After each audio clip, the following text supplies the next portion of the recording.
is Andree. If you haven't been here before, hi, welcome. Today's video is questions and answers. I asked a few questions, which I do every Tuesday on my Instagram, and every Tuesday I go through and I answer the questions, and I thought it'd be a good idea to bring those questions over in a video format to the tube of the you. So I'm not gonna go and do too much. I've got my phone here, and if you guys actually follow me on Instagram, you will see I'm really active on there. I talk about everything from the films I'm watching. I'm really active on my stories, and I showcase tips and tricks and all of these things. So if you want to see me a little bit more often, definitely check me out on Instagram, because you know, it's where my millennial self feels the most comfortable, even though I do love me some TikTok and my heart really is with YouTube. I just feel like Instagram is just a bloop bloop and you can upload, bloop bloop and you can upload. So the stories is where I thrive, really, is what I'm trying to say. So going straight into the questions. Question number one is, hi Queen, after you had your hair transplant, did you wash it every day or weekly? I washed my hair weekly. I don't see the need of washing my hair every day. I do not have like a build-up of oils like that, and I actually do believe there is such a thing as washing your hair too much. You can go as much if you're trying to build hydration and wash your hair like twice a week, but I really don't think it's necessary. So once a week is what I did. I've done a texture release. What temperature should I straighten my fine hair? Now, fine hair is a complete, like, separate, fragile category which I hold very dear to my heart. I feel like fine hair is completely skipped in the hair world. People don't really talk about it. When you look online, you see a lot of thick, beautiful hair. So I do try my best to showcase a lot of my clients who have fine hair. I feel like I have medium to fine hair, so I am really passionate about making sure that the fine hair girlies do not get left out. That being said, we, including me, have one of the most fragile hairs in the Afro section. And I say that because fine hair is easily damaged. Heat damaged, it's just easily damaged. So I always say, if you've had a texture release, remember that the texture release coats itself around the hair and makes your hair more manageable. So it makes, if you wear your hair straight, you can wear it straighter for longer. So I wouldn't go and overdo it. So for me, I would say anything around the 190 degrees mark is a good place for you to play around with heat with fine hair.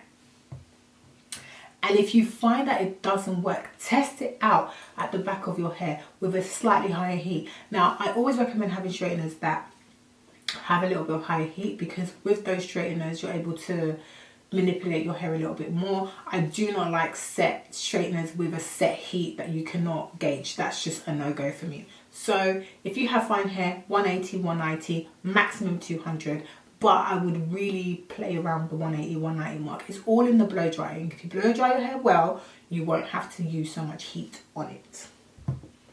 Also, heat protection.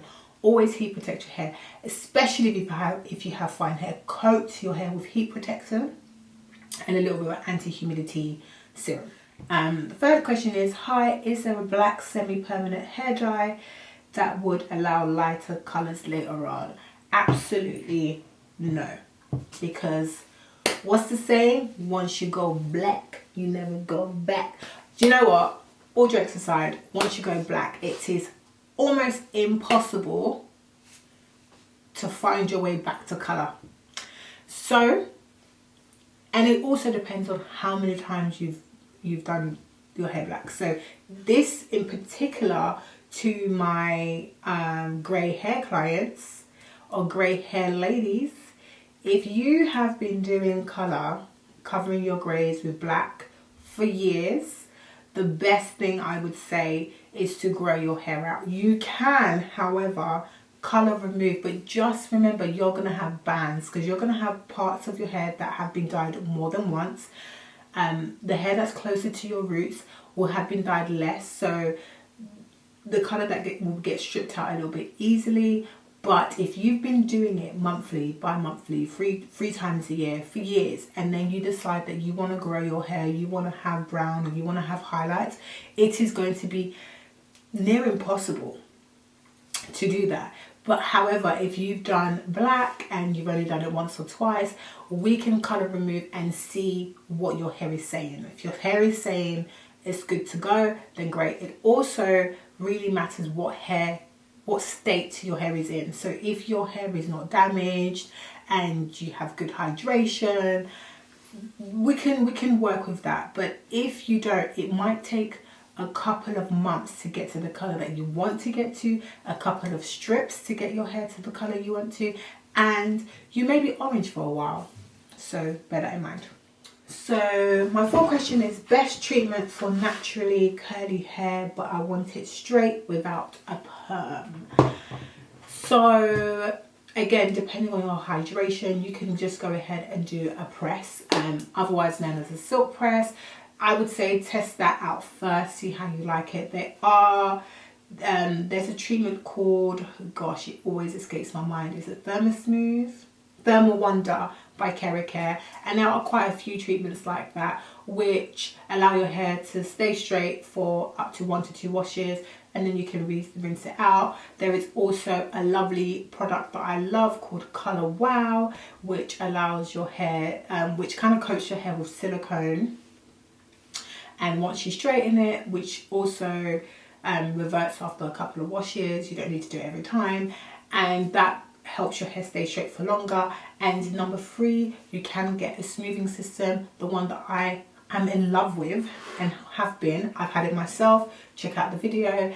It's called Texture Release, and Texture Release is a semi-permanent way of helping manage your hair, and helping you to manage your hair. And if you would like to have your hair straight and wear it straight, it has a humidity blocker in there, which means that your hair reverts less and you can keep your silk presses for longer.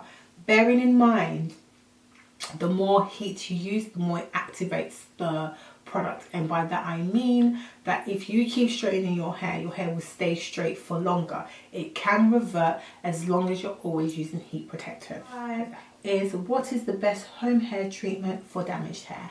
Personally, I would use Olaplex number 0 and 3. Great for a starter kit if you have damaged hair. It's a bonding system that helps get your hair, try and get your hair back to what it was. But I do suggest you go into a salon and get the treatment, the Olaplex treatment 1 and 2, which is a lot stronger and helps your hair get there a little faster. It does depend what's happened to your hair, so obviously it will have to be a consultation, because Olaplex might not be the one that you need. Another great product that you can get at home as well is K18. K18 is very new in the UK market, but it is amazing and it works in 4 minutes. You can get it in salons too, including mine, and it just depends on what your hair needs. So I do try to be a little bit loose with these sort of advices, because it really depends on the hair, what you've been doing, and all of that jim and jazz. But I hope that helps. That's it for my questions this week. I'll be back next time with more questions. Thanks for watching. Okay, bye.